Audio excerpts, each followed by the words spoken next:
Bonjour, c'est avec joie que je vous retrouve pour découvrir les textes du 20e dimanche du temps ordinaire de cette année-ci, pour le dimanche 17 août. En ces jours d'été, nous aspirons tous à souffler et à profiter d'un repos bien mérité. Nous aimerions que le Seigneur nous parle de paix, d'amour, de partage dans la sérénité des jours heureux. Mais voilà que la parole de Dieu vient nous bousculer et nous parle d'épreuves. Vivre sa foi dans le monde n'est pas une partie de plaisir. Cela commence avec Jérémie dans la première lecture. En des jours dramatiques pour les habitants de Jérusalem, le prophète crie pour qu'on écoute les avertissements de Dieu. Mais les gouvernants de l'époque sont sourds et le persécutent. La deuxième lecture, la lettre aux Hébreux, demande aux chrétiens d'imiter le Christ qui n'a pas refusé la rude épreuve de la croix. Enfin, dans l'Évangile, Jésus sait ce qu'il va devoir endurer à Jérusalem. Il prépare ses disciples à vivre avec lui des jours bien difficiles. Si nous sommes disposés à accueillir cette parole qui dérange, ouvrons donc nos cœurs à ce triple message qui pourra nous paraître bien rude ce dimanche. Et commençons par la première lecture. Le prophète Jérémie est envoyé par Dieu pour soutenir le peuple de Jérusalem en des jours dramatiques. Les troupes de Nabuchodonosor sont aux portes de la ville. Porte-parole du Seigneur, Jérémie demande aux dirigeants de sortir de la ville et de pactiser avec cet ennemi puissant. Mais les chefs s'obstinent. Ils voudraient s'allier avec l'Égypte pour résister à l'envahisseur. Et voilà Jérémie accusé de trahison. Cette épreuve de Jérémie est racontée au chapitre 38 du livre de Jérémie, les versets 4 à 6, puis 8 à 10. En ces jours-là, pendant le siège de Jérusalem, les princes qui tenaient Jérémie en prison dirent au roi Sédécias : « Que cet homme soit mis à mort, en parlant comme il le fait, il démoralise tout ce qui reste de combattants dans la ville et toute la population. Ce n'est pas le bonheur du peuple qu'il cherche, mais son malheur. » Le roi Sédécias répondit : « Il est entre vos mains, et le roi ne peut rien contre vous. » Alors ils se saisirent de Jérémie et le jetèrent dans la citerne de Melchias, fils du roi, dans la cour de garde. On le descendit avec des cordes. Dans cette citerne, il n'y avait pas d'eau, mais de la boue, et Jérémie enfonça dans la boue. Ébech-Mélech sortit de la maison du roi et vint lui dire : « Monseigneur le roi, ce que ces gens-là ont fait au prophète Jérémie, c'est mal. Ils l'ont jeté dans la citerne. Il va y mourir de faim, car on n'a plus de pain dans la ville. » Alors le roi donna cet ordre à Ébech-Mélech l'Éthiopien : « Prends 30 hommes avec toi et fais remonter de la citerne le prophète Jérémie avant qu'il ne meure. » Jérémie est accusé de démoraliser la population. Or, au nom de Dieu, il conseille la voie de la sagesse, non pas pactiser avec l'ennemi, mais sauver la vie du peuple éprouvé en évitant la guerre. Quand le prophète est au fond du trou, c'est un étranger qui le prend en pitié et lui sauve la vie. Le roi et ses conseillers ne vont pas écouter Jérémie. La ville est assiégée, envahie et détruite. Une grande part du peuple est emmenée à Babylone. L'exil, le grand traumatisme du peuple juif, durera 70 ans. Jérémie est la figure du prophète persécuté. Jésus s'identifiera à lui et à ces prophètes qu'on tue à cause de la parole de Dieu qu'ils portent envers et contre tout. Découvrons maintenant la deuxième lecture. Le dimanche précédent, nous avons commencé la lecture de la lettre aux Hébreux. Nous allons lire plusieurs passages du chapitre 12. Dans la lecture proposée ce dimanche, le rédacteur de la lettre invite les chrétiens à tenir bon comme un athlète bien entraîné pour l'épreuve. Jésus n'a pas cherché à éviter le sacrifice de la croix pour entrer dans la gloire. Suivons-le. Nous lisons les tout premiers versets du chapitre 12 de la lettre aux Hébreux, les versets 1 à 4.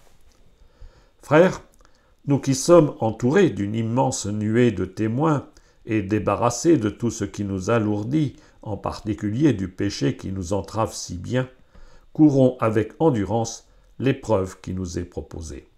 les yeux fixés sur Jésus, qui est à l'origine et au terme de la foi. Renonçant à la joie qui lui était proposée, il a enduré la croix en méprisant la honte de ce supplice, et il siège à la droite du trône de Dieu. Méditez l'exemple de celui qui a enduré de la part des pécheurs une telle hostilité, et vous ne serez pas accablés par le découragement. Vous n'avez pas encore résisté jusqu'au sang dans votre lutte contre le péché. Si nous imaginons vivre la foi dans le monde en toute tranquillité, nous risquons d'être déçus. Jésus lui-même a fait le choix radical de l'épreuve de la croix. Ceux qui se reconnaissent comme ses disciples acceptent de témoigner de la bonne nouvelle annoncée par lui. Avec le Christ, ils ont parfois à vivre le rejet, voire la persécution ou le martyre. En grec, témoignage et martyr, c'est le même mot, tout un programme.